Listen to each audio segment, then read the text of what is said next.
Ecos del Gran Chaco. Bienvenidos a otra nueva aventura de este ciclo que llamamos Ecos del Gran Chaco.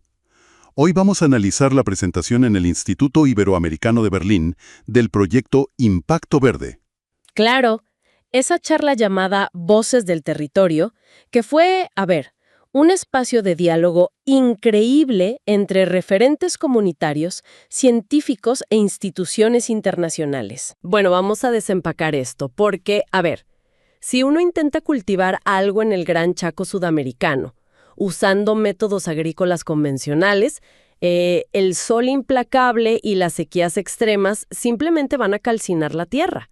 O sea, la geografía te impone una barrera que parece totalmente infranqueable, ¿no? Totalmente. Es un clima durísimo. Exacto. Pero, y aquí está lo fascinante, en medio de este entorno climáticamente hostil, tienes comunidades indígenas enteras extrayendo 35 colores vibrantes de la vegetación seca. Y no solo eso, están generando una abundancia alimentaria que, francamente, desafía toda la lógica del mercado agrícola tradicional. Sí, es una locura cuando lo ves de cerca. Hoy en esta inmersión profunda vamos a analizar cómo es esto posible. Y lo interesante es que nos estamos sumergiendo en una serie de documentos e informes que provienen de un escenario, digamos, muy lejano a ese monte seco. Claro, porque todo este material se desprende de un panel estratégico. Un panel llamado Voces del Territorio, que se llevó a cabo nada menos que en el Instituto Iberoamericano de Berlín. ¡Wow! Un contraste gigante. Tal cual, es un contraste geográfico y cultural enorme. Por un lado, tienes este espacio académico internacional súper prestigioso, que tiene la biblioteca sobre América Latina más grande de Europa. Y por el otro lado, estamos hablando del Gran Chaco. Que es inmenso. Inmenso. Es el bosque seco más grande a nivel global. O sea, más de 1 millón de kilómetros cuadrados. Para que nos hagamos una idea, es el ecosistema forestal más importante de la región después del Amazonas. Y ahí hay un punto clave, porque creo que hay una tendencia, generalizada a pensar que el Amazonas es como la estrella de cine, ¿no? El único pulmón verde que define el futuro de todo el continente. Sí, siempre acapara los titulares. Exacto. Se lleva toda la atención, todos los fondos de conservación. Mientras tanto, el Gran Chaco asume este rol de héroe anónimo o gigante invisible. Es un reservorio súper crítico de biodiversidad, sostiene el clima de la región, pero atraviesa una crisis gravísima de deforestación y de pobreza estructural. Y por eso mismo, lo que hace que este panel en Berlín sea tan fundamental no es solo el tema, sino quiénes estaban sentados en la mesa. Claro, no era la típica charla de laboratorio. Exacto. No eran solo teóricos debatiendo, modelos abstractos. Participaron referentes clave, personas que están en el territorio. Por un lado, Norma Rodríguez, la lideresa indígena y presidenta de la cooperativa Comar. Súper importante su rol. Fundamental. También estaba Fabiana Mená, la presidenta de la Fundación Gran Chaco. Y por el lado académico, científicos como Camilo Lozano y Tatiana Rodríguez, del Centro Helmholtz de Investigación Medioambiental de Alemania. O sea, un cruce de perfiles impresionante, que creo que revela un cambio de paradigma enorme en cómo abordamos estas crisis climáticas, ¿verdad? Tal cual. Y la hipótesis central de todo esto, lo que plantearon ahí, es que las estrategias de resiliencia ya no pueden diseñarse en el vacío. No puedes armar algo en un laboratorio del primer mundo y simplemente exportarlo al sur global esperando que funcione. Claro, el famoso copiar y pegar que nunca funciona. Nunca. El conocimiento tiene que construirse ahí, en el barro, articulando la ciencia formal con toda esa experiencia empírica de las comunidades originarias. Bueno, vamos a meternos de lleno en la metodología detrás de todo esto. Porque leyendo la presentación de Fabiana Mená, de la Fundación Gran Chaco, hay un concepto que es como la columna vertebral de todo el proyecto. Y es esto de la inteligencia territorial. Sí, un término muy fuerte. Muy fuerte. Fabiana Mená lo advierte clarísimo. Dice que si tú introduces herramientas tecnológicas masivas, digamos, una inteligencia artificial, en un ecosistema que no tiene conexión territorial, que no comprende las dinámicas del suelo y de la gente que vive ahí, lo más probable es que termines empeorando las cosas. Vas a exacerbar las desigualdades. Claro, porque la tecnología amplifica lo que ya existe. Exactamente. Entonces, la inteligencia territorial se plantea como el contenedor, el mecanismo para usar esa tecnología de forma útil, y se basa en 3 pilares. El primero es lo que llaman investigación-acción participativa. que suena excelente en un paper académico, pero ¿cómo se ve eso en la práctica? Porque, digamos, los tiempos de una universidad europea y los tiempos de una comunidad en el monte chaqueño suelen chocar bastante. Sí, chocan si lo haces mal. Pero este mecanismo funciona a través de un proceso iterativo, o sea, constante. En vez del típico investigador que llega, saca datos, se va a Europa, publica su paper y no vuelve nunca más. El modelo extractivista de la academia. Tal cual. Aquí el diseño exige que la recolección y el análisis se hagan junto con la gente local. Por ejemplo, si un científico quiere medir, no sé, la retención de agua en el suelo, no va y pone un sensor y ya. Cruza esa información con lo que el agricultor local sabe desde hace décadas sobre cómo sopla el viento o cuándo vienen las sequías. O sea, la hipótesis se ajusta ahí mismo, ensuciándose los zapatos. Exacto. Ese es el primer pilar. El segundo es el fortalecimiento organizativo local. Y el tercer pilar ya es la gobernanza tecnológica. Y fíjate que ese segundo pilar, el de las organizaciones, para mí es la clave de todo. Porque esas 300 organizaciones son, en términos prácticos, el hardware humano. Es la infraestructura social. Me gusta esa analogía. Es que sin ese tejido humano, que está organizado y capacitado, el software, que vendría a ser la conexión a Internet de la iniciativa Nanum, no tiene dónde correr, no sirve de nada.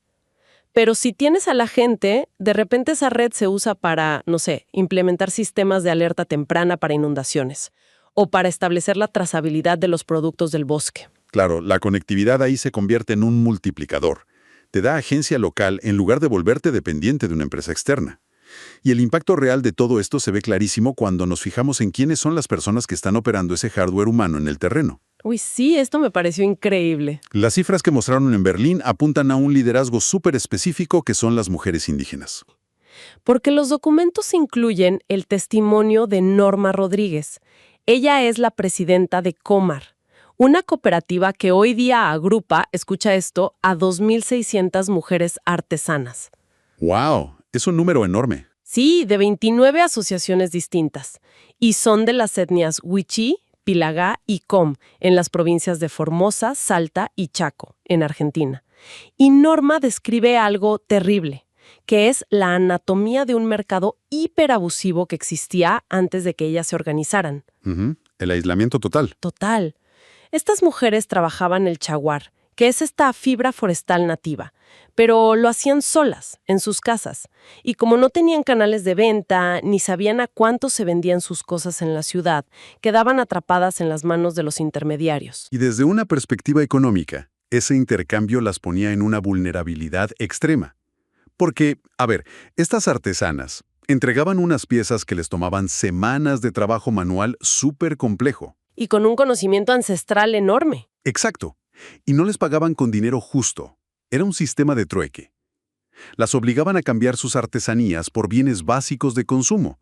O sea, les daban azúcar, harinas refinadas o productos ultraprocesados. Que además de ser una estafa económica, te destruye la salud. Claro, el informe hace mucho énfasis en eso, en cómo esta dinámica comercial extractiva generaba un efecto dominó que terminaba arruinando la nutrición y la salud metabólica de comunidades enteras. Y esto, digamos, esta trampa de supervivencia generó una consecuencia cultural que a mí me dejó pensando muchísimo.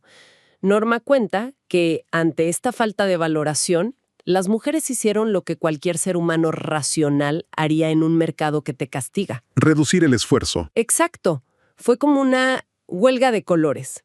Porque, a ver, si el intermediario te va a pagar exactamente lo mismo, o sea, 1 kilo de azúcar, por una pieza hermosa y súper compleja, que por una súper básica, tu respuesta biológica y económica es hacer el mínimo indispensable para sobrevivir. Es lógica pura. Sí, entonces empezaron a tejer usando solo 3 colores básicos. Y se estaba perdiendo toda la riqueza visual histórica de ese arte chaqueño. Es tristísimo, porque fue un empobrecimiento cultural dictado 100% por una falla del mercado. Pero lo bueno es que Comar logró revertir esto. Al armar la cooperativa y apoyarse en esta inteligencia territorial para conectarse a Internet y llegar directo a compradores formales, cortaron al intermediario. Lo eliminaron por completo de la ecuación. Exacto. Y en el momento en que garantizaron que una obra compleja iba a tener un pago justo y transparente en dinero, ¡boom!, se activó este renacimiento cultural que documenta el proyecto. ¡Qué es hermoso! Los datos muestran que recuperaron técnicas de teñido que casi desaparecen. Volvieron a extraer hasta 35 colores del monte, usando cortezas, resinas, raíces, o sea, verdes, rosados, naranjas, increíbles. El hecho de que volviera el color fue el síntoma de que habían recuperado el control de su economía. Y ese control se expandió, ¿eh? No se quedaron solo en la artesanía.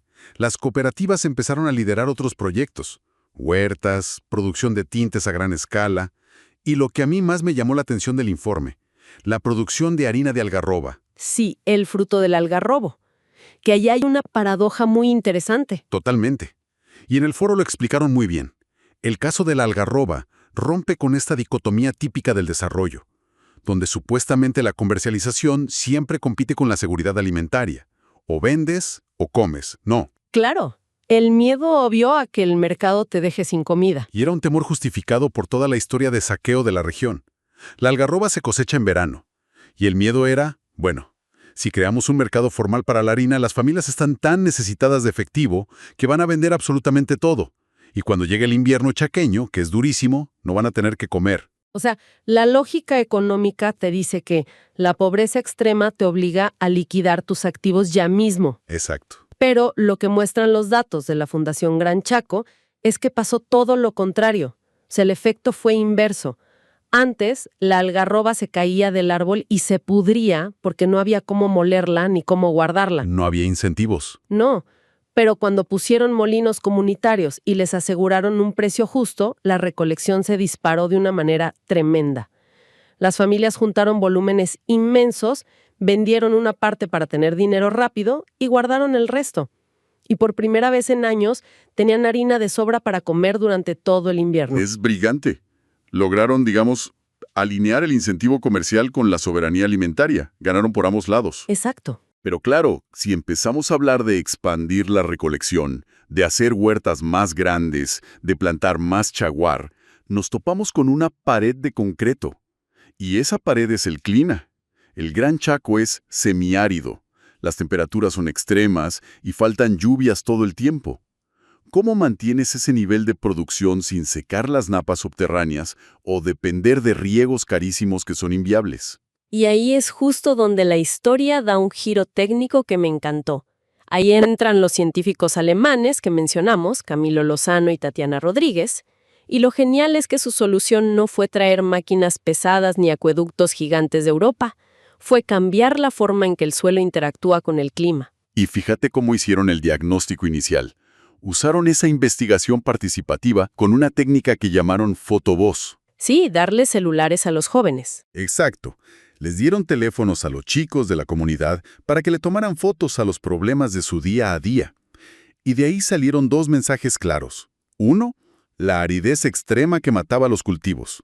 Y dos, la necesidad de comer colores. Me encanta esa frase, comer colores. Es una metáfora visual bellísima para pedir una dieta más variada, ¿no? Más nutritiva. Y la respuesta de los científicos, trabajando a la par con los productores, fue crear este manual llamado Agromonte. Que es una guía agroforestal basada en la agricultura asintrópica. Exacto.